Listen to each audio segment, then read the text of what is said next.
Hello and welcome back to Dronacharya IS YouTube channel. I'm Dr. Daman Benipal presenting you all daily current affairs covering 5th March 2022. इस video lecture में हम आज के the Hindu newspaper में आए हुए वो सभी इम्पॉर्टेंट न्यूज़ आर्टिकल्स कवर करेंगे जो कि हमारे UPSC preparation point of view से इम्पॉर्टेंट हैं. So let's begin with it. तो चलिए शुरुआत करते हैं. आज का हमारा पहला न्यूज़ आर्टिकल हरियाणा गवर्नमेंट के एंटी कन्वर्जन बिल से रिलेटेड है. So Haryana has introduced their new anti conversion bill which is basically Haryana Prevention of Unlawful Conversion of Religion Bill 2022. Now इस बिल को हरियाणा के लेजिस्लेटिव असेंबली में इंट्रोड्यूस किया गया. Now as the name suggests, it is dealing with prevention of unlawful conversion of religion. So ऐसे religious convergence जो कि either by एल्योरमेंट या फिर कोवर्जन के थ्रू हुआ हो, फ्रॉडुलेंट मीन्स के थ्रू रिलीजन कन्वर्जन किया गया हो, उसे यहाँ पे प्रोहिबिट किया जाता है. ना यहाँ से इम्पॉर्टेंट क्वेश्चंस अराइज होते हैं regarding the anti conversion laws in India. सबसे पहले समझेंगे कि what is the need of such bills और such laws and what is the status of such laws in India and इससे रिलेटेड इश्यूज़ क्या हैं. अलॉन्ग विद दिस इस particular matter में सुप्रीम कोर्ट की क्या जजमेंट्स रही हैं, एक बार इससे गो थ्रू करते हैं.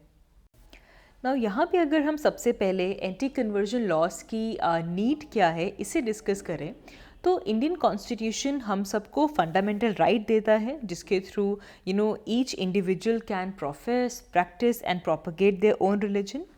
हाउएवर ये जो हमारा इंडिविजुअल राइट ऑफ फ्रीडम है इसको हम एक्सटेंड नहीं कर सकते in terms of the right to convert some other person's religion और the right to proselytise. So definitely the right to our freedom does not mean right to proselytise others. And इसका एक और perspective है, ये जो हमारा religious freedom का जो राइट है ये उस पर्सन के ऊपर भी अप्लाई होता है जो कि अपना रिलीजन विलफुली कन्वर्ट करना चाहता है. सो बोन ऑफ कंटेंशन यही रहती है कि जो फोर्सफुल या फिर फ्रॉडुलेंट मीन्स के थ्रू जो कन्वर्जन्स की जाती हैं उनको कंटेन करने के लिए ये बिल्स की ऐसे लॉज की ज़रूरत है. एंड सेम इशू को लेकर ये भी देखने में आया है कि बहुत बार कुछ फ्रॉडुलेंट मैरिजेस सामने आती हैं जिसके अंदर ईदर जो पार्टनर है वो अपना रिलीजन की मिस रिप्रेजेंटेशन करते हैं या फिर फोर्सफुली जो अपना स्पाउस है उसका जो रिलीजन है वो चेंज करते हैं. तो ऐसे केस में बिकॉज फोर्सफुली फ्रॉडुलेंट मीन्स के थ्रू रिलीजियस कन्वर्जन्स करवाई जाती हैं उनको डील करने के लिए इस लॉ की ज़रूरत है. एंड ऐसे इश्यूज़ को एड्रेस करते हुए सुप्रीम कोर्ट ने भी ये ऑब्ज़र्व किया है कि ये सिर्फ और सिर्फ एक इंडिविजुअल का जो राइट टू फ्रीडम है उसे अफेक्ट नहीं करता, साथ ही में हमारी जो सोसाइटी का एक सेक्युलर फैब्रिक है उसके लिए भी ये बहुत बड़ा मिलिटेंट के जैसे काम कर रहा है. नाउ प्रेजेंटली अगर हम इंडिया में एंटी कन्वर्जन लॉज का स्टेटस देखें तो हमारे कॉन्स्टिट्यूशन के अंदर आर्टिकल 25 में we all have freedom to profess, propagate and practice our religion. It also allows all the religious sections to manage their own affairs basically in the matter of their religion. लेकिन ये जो right है obviously it is subject to public order, morality and health. And यहाँ से एक और चीज़ drive होती है कि कोई भी पर्सन उनका जो रिलीजियस बिलीव्स हैं उसे फोर्स नहीं कर सकते और किसी और पर्सन को फोर्स भी नहीं करना चाहिए against their will to follow a particular religion. ना अगर हम लॉज की बात करें तो अभी तक there is no central legislation, कोई सेंट्रल लेवल पे ऐसा लॉ नहीं है जिसके थ्रू जो रिलीजियस कन्वर्जन्स हैं इनको रेगुलेट किया जाए. हाउएवर देखा गया कि 1954 में प्राइवेट मेंबर बिल्स इंट्रोड्यूस किए गए थे पार्लियामेंट के अंदर which were basically dealing with to regulate the religious conversions. However such bills were never approved by the parliament. And उसके बाद इवन 2015 में यूनियन लॉ मिनिस्ट्री ने स्टेट किया था कि पार्लियामेंट के पास वो लेजिस्लेटिव कॉम्पिटेंस नहीं है कि वो ये जो एंटी कन्वर्जन लेजिस्लेशंस हैं इनको पास कर सकें. एंड ओवर द ईयर्स बहुत सारी स्टेट्स ने फ्रीडम ऑफ रिलीजन की लेजिस्लेशंस को पास किया है basically to restrict such forceful conversions. तो सेंट्रल लेजिस्लेशन नहीं है बट स्टेट लेवल पे गवर्नमेंट्स ने अपने अपने लेवल पे बिल्स पास किए हैं.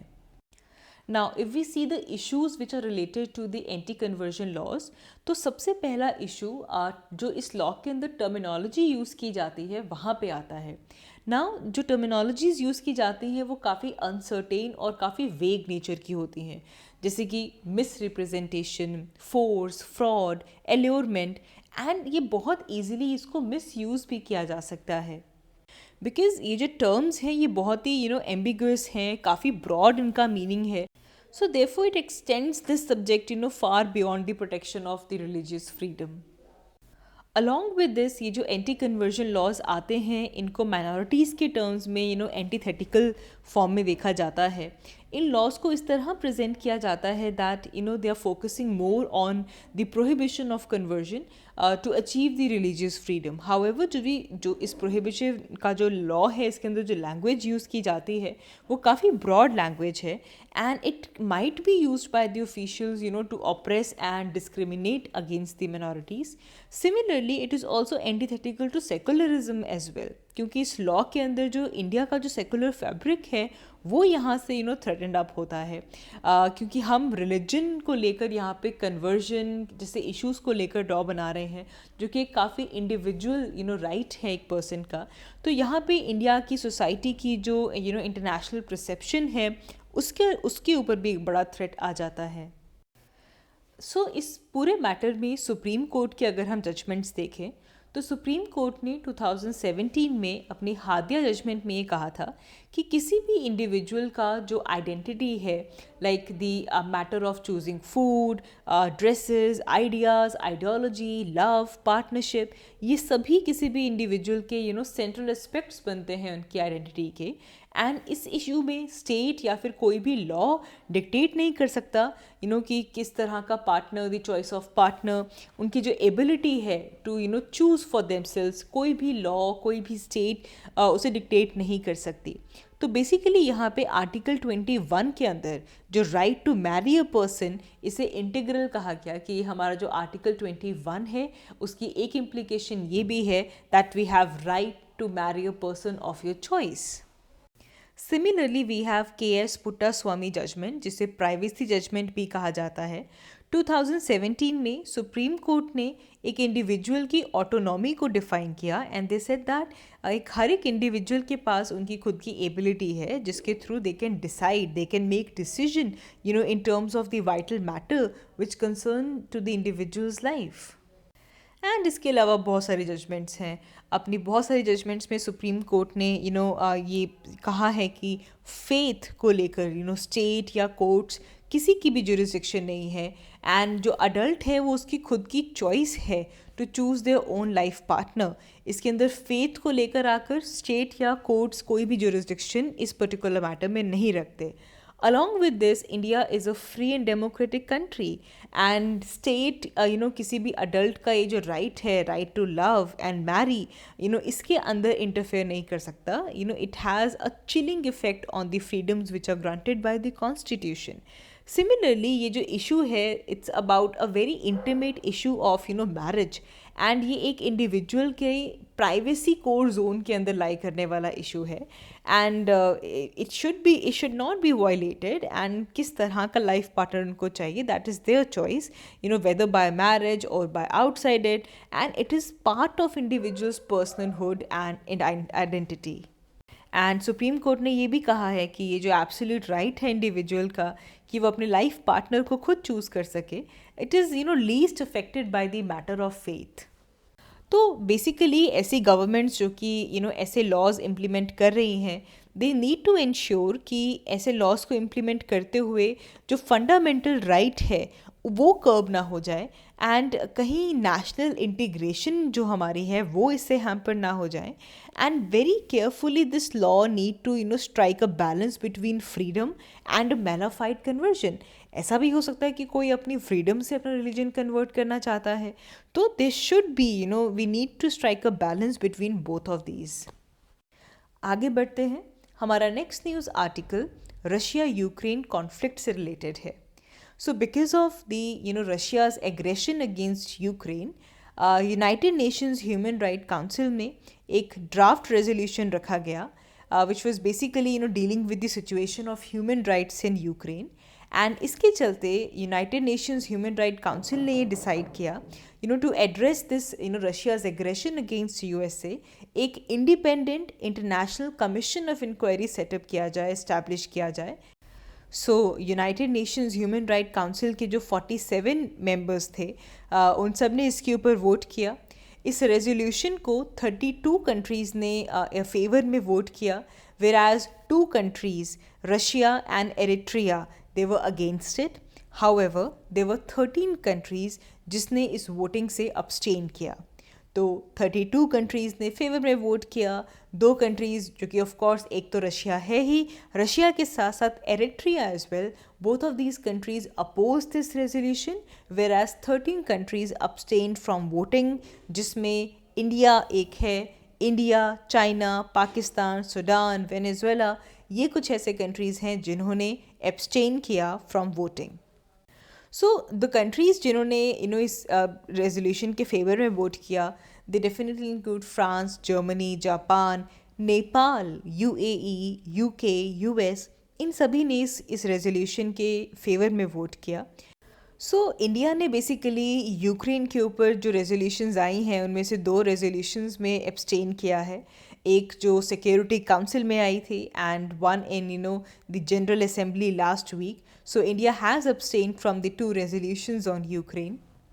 सो इस regarding even United Nations General Assembly में रशिया की जो एग्रेशन चल रही है अगेंस्ट यूक्रेन, इसे कंडेम करते हुए वोटिंग हुई. And it basically demanded that Russia should completely and unconditionally withdraw all of its military from Ukraine. India abstained on this resolution as well, and इस resolution में 141 votes आई थी in favor of this and 5 votes against थी, and there were total 35 abstentions, जिनमें से एक abstention India की थी. Along with this, international atomic energy agency vena में भी वोटिंग हुई है, जिसके अंदर भी इंडिया ने एब्सटेन किया है. It was basically significant because it was related to the safety of the 4 nuclear power stations and the number of nuclear waste sites including the Chernobyl, and as Russia seize the control of these. तो इसके अंदर भी international atomic energy agency के अंदर भी जो voting हुई है वहाँ पे भी इंडिया ने एब्सटेन किया है. आगे बढ़ते हैं. हमारा next news article environment and ecology point of view से इम्पॉर्टेंट है. It is about Glycosmis albicarpa. So basically, it's a new species in news. There's a team of scientists from Botanical Survey of India. They have discovered a new, gin berry species from Kanyakumari Wildlife Sanctuary in Tamil Nadu. Basically, जो species है that is Glycosmis albicarpa, and it has this very distinct white fruit. And along with this, it is endemic to southern Western Ghats. This particular species belongs to the orange family of Rataceae, and इस taxonomic group में जो बाकी कुछ plants हैं, they are being utilized for their medicinal values and along with for food. So most commonly जो related species हैं plants की, उनको wild से ही collect किया जाता है and they are locally used for food and medicine. सो ये जो ग्लाइकोस्मिस स्पीशी है, इसकी जो बेरीज हैं, it has a very unique characteristics of gin aroma and it has gained popularity as an edible fruit. और जो स्पीशी है it also have larval host plant for butterflies. So basically Glycosmis albicarpa ये एक evergreen थोड़ा small tree है and it is found as undergrowth in Tirunelveli semi evergreen forest at the Pannagudi forest section of the Kanyakumari wildlife sanctuary in Tamil Nadu. So definitely environment point of view से this is a new species in news. It is important for your prelims. आगे बढ़ते हैं. हमारा next news article art and culture point of view से important है. It is about Pandit Bhimsen Joshi.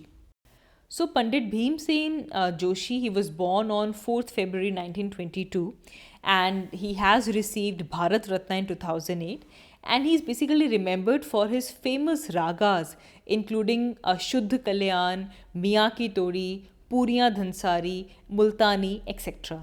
He basically belonged to Kirana Gharana. किराना घराना का जो नाम है, एक बहुत ही छोटा सा टाउन है उत्तर प्रदेश में किराना, वहाँ से इस घराने को नाम मिला है. दिस घराना was founded by Ustad Abdul Karim Khan, and इस घराना से बहुत ही फेमस आर्टिस्ट लाइक अब्दुल वाहिद खान, सुरेश बाबू माने, हीराबाई बदोदेकर, रोशनारा बेगम, ये सभी किराना घराना को बिलोंग करते हैं. It is basically a school of Hindustani classical music. So India के अंदर हमारे पास जो हमारा इंडियन क्लासिकल म्यूज़िक है उसमें हिंदुस्तानी म्यूज़िक एक बहुत इम्पॉर्टेंट पार्ट है. इसे नॉर्थ इंडिया में प्रैक्टिस किया जाता है. इसके अलावा हमारे पास कर्नाटिक म्यूज़िक आता है जो कि मेनली साउथ इंडिया में प्रैक्टिस किया जाता है. सो जो हमारा इंडियन क्लासिकल म्यूज़िक है जिसमें हिंदुस्तानी और सदर्न म्यूज़िक इंक्लूड होते हैं, इन दोनों ही म्यूज़िक टाइप्स की जो रूट्स हैं वो भारत का जो नाट्य शास्त्र है वहाँ से डिराइव होती हैं. हिंदुस्तानी म्यूज़िक की बात करें तो it is more vocal centric. यहाँ पे बहुत ही वोकल फॉर्म्स को जोड़ा जाता है, जैसे कि ख्याल, गज़ल, ध्रुपद, धमर, तराना, ठुमरी, ऐसे वोकल फॉर्म्स को यूज़ करके इसके ऊपर बेस्ड ये म्यूज़िक होता है. एंड मोस्टली जो हिंदुस्तानी म्यूजिशियंस हैं इनको तानसेन से रिलेट किया जाता है, that they are basically the descent to Tansen. And यहाँ पे जो घराना टर्म यूज़ की जाती है, it is basically a system of social organisation which links musicians and dancers to a particular lineage. तो एक पर्टिकुलर म्यूज़िक स्टाइल के साथ जो अडेयर करते हैं उन सोशल ऑर्गेनाइजेशंस को घरानास के साथ रिलेट किया जाता है. They basically function in this गुरु शिष्य परंपरा, जिसके अंदर जो डिसिपल्स हैं वो अपने गुरु से कुछ लर्न करते हैं. They transmit the knowledge and style. And we have various gharanas. Gwalior gharana है, आगरा घराना, रंगीला, जयपुर अतरौली, किराना, बनारस, ये सभी इम्पॉर्टेंट घरानेज हैं when it comes to Hindustani music. आगे बढ़ते हैं. हमारा next news article operation Ganga के बारे में है. So as we discuss this in our earlier videos as well, operation Ganga is launched by government of India to bring back the Indian nationals who are stranded in Ukraine. And कल कुछ 3700 Indians Ukraine से वापस पहुँचे हैं India में. And इसको लेकर 17 special flights arrange की गई थी. और साथ ही में ये भी एक्सपेक्टेड है कि आज अराउंड 2200 इंडियंस वापस इंडिया पहुँचेंगे. आगे बढ़ते हैं. हमारा next news article again Russia Ukraine conflict से रिलेटेड है. सो रशियन फोर्सेस ने यूरोप का लार्जेस्ट न्यूक्लियर प्लांट जो है वो सीज़ कर लिया है. And this nuclear plant is basically Zaporizhzhia plant. And यहाँ पे there was a fighting going on between Ukrainian defenders and Russia. And इस दौरान इस कॉम्प्लेक्स के अंदर एक बिल्डिंग थी जहाँ पे आग लग चुकी थी, एंड जिसकी वजह से जो पोटेंशियल फियर है न्यूक्लियर डिज़ास्टर का, उसने ऑल अराउंड द वर्ल्ड जो अलार्म्स हैं उसे रेज कर दिया था. एंड जो ज़ेपोरिज़िया न्यूक्लियर प्लांट में जिस बिल्डिंग को आग लगी है, it has been identified as a training centre. And इस पूरे इंसिडेंट को लेकर इवन यूएस के जो एनर्जी सेक्रेटरी हैं उनकी स्टेटमेंट भी आई है दैट अभी तक देयर इज़ नो इंडिकेशन कि वहाँ पे किसी भी तरह की जो रेडिएशन लेवल्स हैं वो एलिवेट हुए हों. And Zaporizhzhia nuclear plant is important because Ukraine के अंदर जितनी भी टोटल इलेक्ट्रिसिटी जनरेट होती है उसका more than a fifth Zaporizhzhia nuclear plant से जनरेट होता है. एंड इस पूरी रिपोर्ट का जो इम्पैक्ट है वो इवन एशिया की जो फाइनेंशियल मार्केट्स हैं उसके ऊपर बहुत सिग्निफिकेंटली पड़ा है. The financial markets in Asia they are spiralling. जो स्टॉक्स हैं they are tumbling like anything, and the oil prices are surging. Now, Russia has already captured the defunctional Chernobyl plant, which is in the north of Kyiv. And even 1986 में जो Chernobyl का disaster हुआ था उस time पे भी यहाँ का जो रेडियो एक्टिव वेस्ट था it actually spewed over much of the Europe because it melted down. And जो ज़ेपोरिज़िया प्लांट है it is different, it is more safer than the Chernobyl. Now 24 फरवरी से जो अटैक है, जो इन्वेजन है Ukraine की, वो चल रही है. एंड अभी तक सिर्फ एक Ukrainian city which is basically the southern port of Kherson, it has fallen to Russian forces. बाकी सब में रशियन फोर्सेस अभी भी बाकी सिटीज़ को सराउंड कर रही हैं एंड दे आर अटैकिंग दो सिटीज़, बट अभी तक there is only one city which has fallen to the Russian forces. And यहाँ पे इवन मरावी पूल ये एक मेन पोर्ट है ऑन सी ऑफ अजोव, इसे भी रशियन फोर्सेस ने सराउंड किया और काफ़ी हैवी बम्बार्डमेंट यहाँ पे देखने के लिए मिली. Water and power supply they were cut off and officials they said that they can't even evacuate the wounded people from there.